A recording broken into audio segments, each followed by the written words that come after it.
Hello there folks, my name is Spooks and welcome back to another episode of Box Office Chat. This is the show where I break down the top 5 domestic box office results, see where each movie landed, and see how well each movie did, so let's get started. Number 5 was See How They Run, making $1.9 million this weekend, adding to a domestic total of $6 million and a worldwide total of $12 million.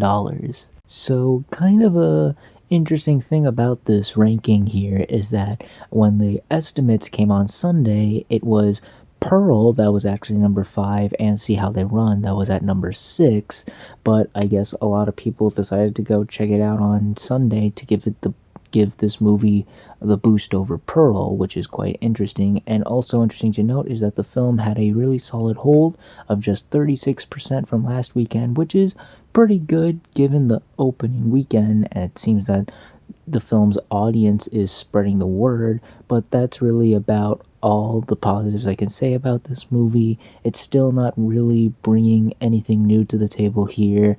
While word of mouth seems to be helping out with its core audience, it's not spreading around as much as I think it should, and given the lack of reports about a budget that I've been able to find, I'm not sure how well it's really doing financially, and it's looking like this will be the last time we see it in the top 5. So while it was able to hold well in its second weekend and have at least one last weekend in the top 5, I'm thinking this was the end of See How They Run, get it, at the top 5 domestic box office results, which is a shame, but hey, what are you gonna do?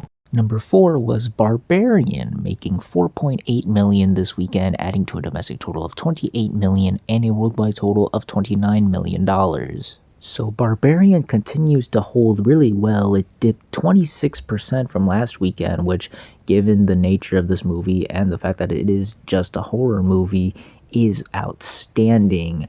And even though, once again, I can't get a clear budget, again, I'm hearing reports that this movie costed $4 million, others saying $10 million, but even if one of those becomes the definitive answer, this movie is still doing very well. It has definitely doubled its budget. It's obviously going to triple that budget for sure, and if it is closer to the $4 million total, it has definitely done all of that and then some. This has become such a successful movie for Fox, so much so that it puts its domestic total just $3 million away from the entire domestic total of the Bob's Burgers movie, which I was not expecting this movie to surpass, clearly, my predictions for the summer, yet here we are, and I cannot say I'm not impressed here. This is doing very well, and I'm very happy to see this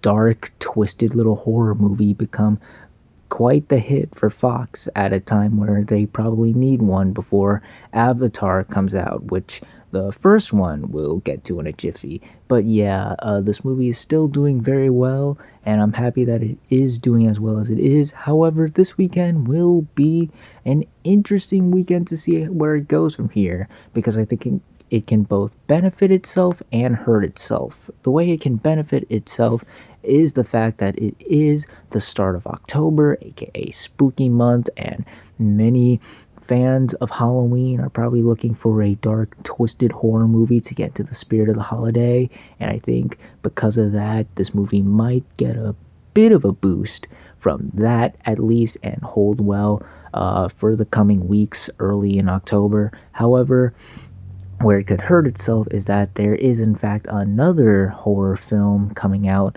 this weekend, which we'll talk more about at the end of the video, but I think that movie, given the attention it's been getting, could steal a bit of this movie's audience away from it. So it'll be interesting to see how Barbarian does this upcoming weekend, but as far as everything's going right now, Barbarian is becoming quite the sleeper hit for Fox. Good job. Number 3 was the re-release of Avatar, making $10 million this weekend, adding to a domestic total of $771 million and a worldwide total of $2.8 billion. So this re-release actually did a lot better than I thought it was going to do. I was not expecting it to crack double digits, and I thought it was going to open similar to the re-release of No Way Home. Yet here we are. It definitely seems that audiences were more than happy to go check out Avatar for probably the bajillionth time, or maybe even the first time, considering that a lot of people probably weren't old enough to see it when it came out way back in 2009 and are wanting to check it out again for the first time when they have the chance to, especially with all the hype and buzz that is revolving around the sequel. Actually, funny tidbit, I did hear from a couple of people that apparently there were actually, for real, a couple people who went to the theater this weekend thinking that the re-release of Avatar was actually the new one coming out in December, which is honestly both sad and hilarious.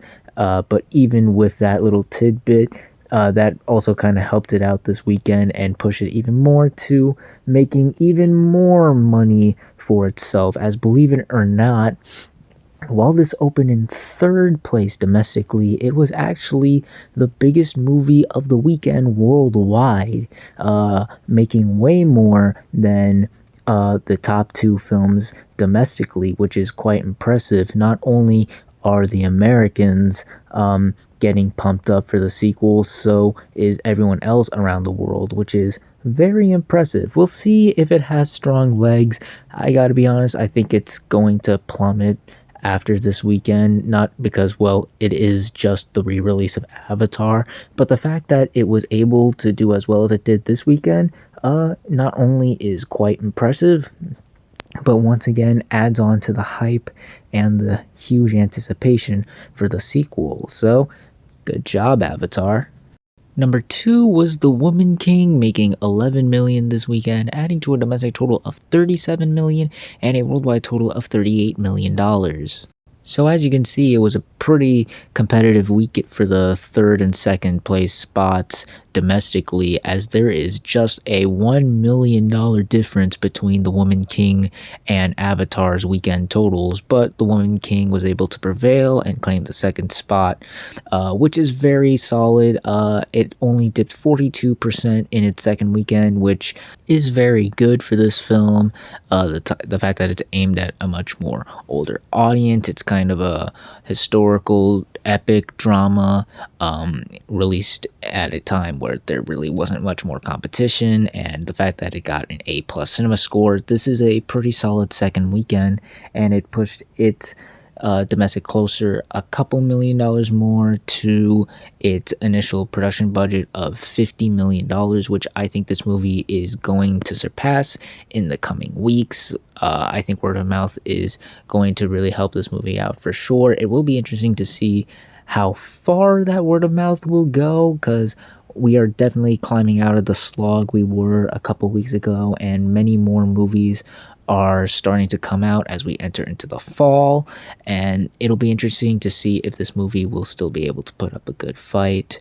But for now, things are in good hands, and again, it still needs to release in a couple more international countries so that it can push its totals closer to the doubling point for sure. But for now, it's still doing pretty well. It just needs to surpass a couple milestones to become a bit more of a success. But as far as everything's going right now, The Woman King is doing pretty well.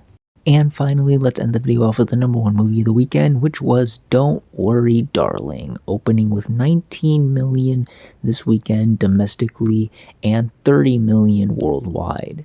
I gotta be honest here, while I'm not disappointed by this opening weekend, I was kinda underwhelmed. I thought the controversy surrounding this movie would help elevate it to an even bigger opening than one might expect it to, especially with all of the buzz and the ludicrous amounts of controversy going on with the cast. I mean, the movie's out and there are still things being revealed about drama on set with the cast, but again, way too much for box office video, so please do your research. It is a whole a lot of drama if you're into that stuff.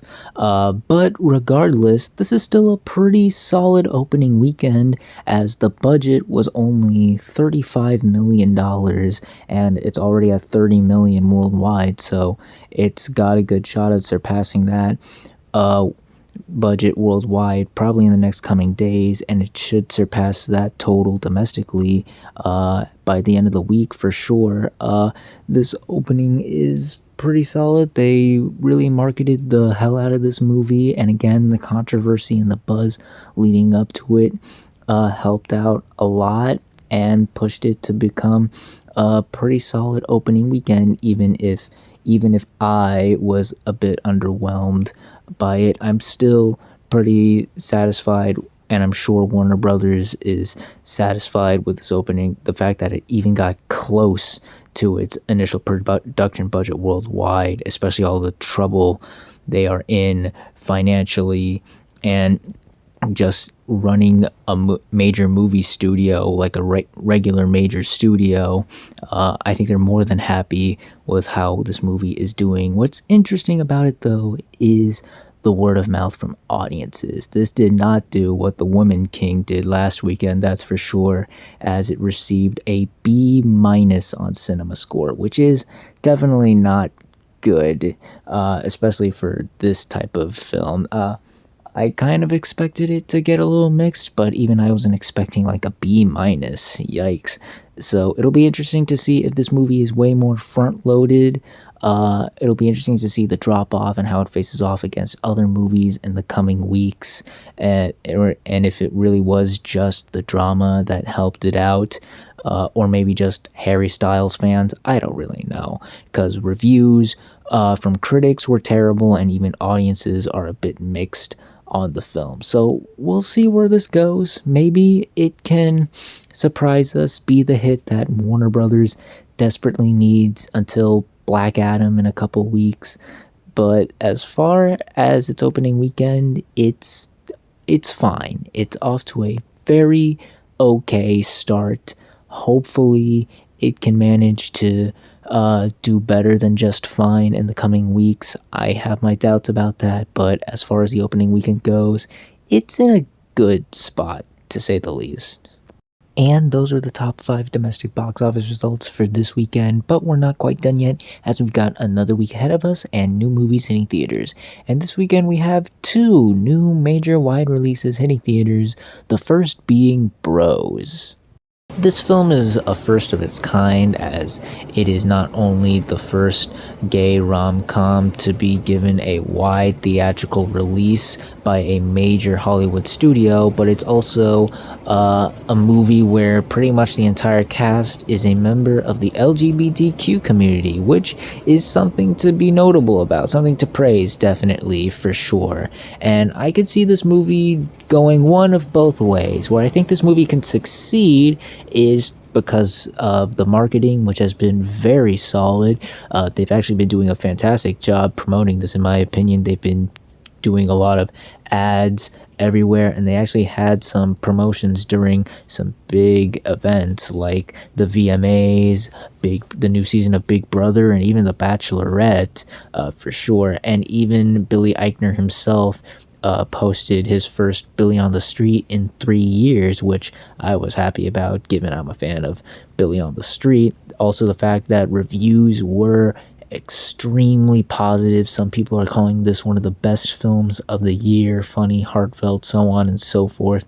So that could pique people's interest. And it's also just a new rom-com hitting theaters this weekend, and they've been seeing somewhat of an uptick. The Lost City was really successful, and while this is not in theaters in America yet, the movie Ticket to Paradise has been making some headwaves in international countries. It's actually at $30 million internationally, which is insane, given that the movie is not out yet in America. So we'll see how that adds up when it comes out. So I think that could help this movie out as well. But where this movie could hurt is, let's not beat around the bush here, due to the nature of the film, there are going to be those who are turned away by the film's subject matter and maybe even go as so far as to boycott the movie and not see it entirely. And also the fact that this is a very raunchy comedy, and comedies right now are in a bit of a weird place. I mentioned The Lost City, but also Jackass Forever and Dog were quite successful earlier this year. But then you have films like Unbearable Weight of Massive Talent, Bob's Burgers, and especially Easter Sunday that all tanked at the box office. So we'll see how well this movie does. And then the other new major release hitting theaters is Smile. This title is pretty self-explanatory. It's a horror movie about creepy smiley faces. Scary. But anyways, funny enough, this actually had quite the interesting history, as this was originally supposed to be released exclusively on Paramount Plus, but due to the immensely popular and successful test screenings, the heads at Paramount were like, yeah, we're not dumping this on our worthless streaming service. This is going to theaters, which, hey, I'm all here for. And honestly, I could see this movie doing pretty well, especially on its opening weekend.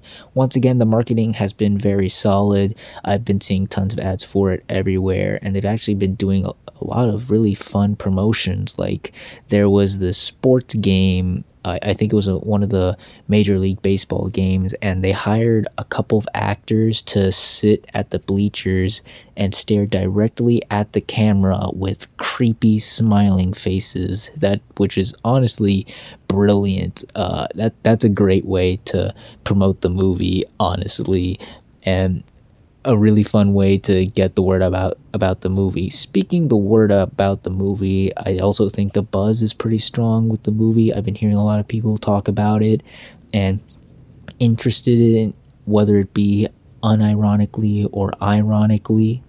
And as I mentioned earlier with Barbarian, this weekend is the start of October, aka Spooky Month, and with this being a brand new horror movie coming out at the literal start of Spooky Month, I think it's safe to say that a lot of horror fans are going to be eager to check this out, as this is a new horror movie. Whether it be good or bad, at least it'll kick off their holiday spirit into getting into the spirit of Halloween, and I think will definitely help this movie's opening weekend numbers. Add on to the fact that the reviews so far are good. They could be better for sure, but right now they're pretty good, and I think it's safe to say that I think that this movie has a decent shot of winning the weekend and having a pretty solid opening weekend nonetheless. But we'll see how well this movie does, as well as the rest of the movies that land in the top 5 on the next Box Office Chat. And that's going to do it for this week's episode of Box Office Chat. What did you all think of the results? Were you satisfied? Unsatisfied? Comment down below and let me know. If you like this video, hit the like button. If you like this channel, hit the subscribe button. Follow me on all the social media links right there. And until next time, everyone, stay sharp.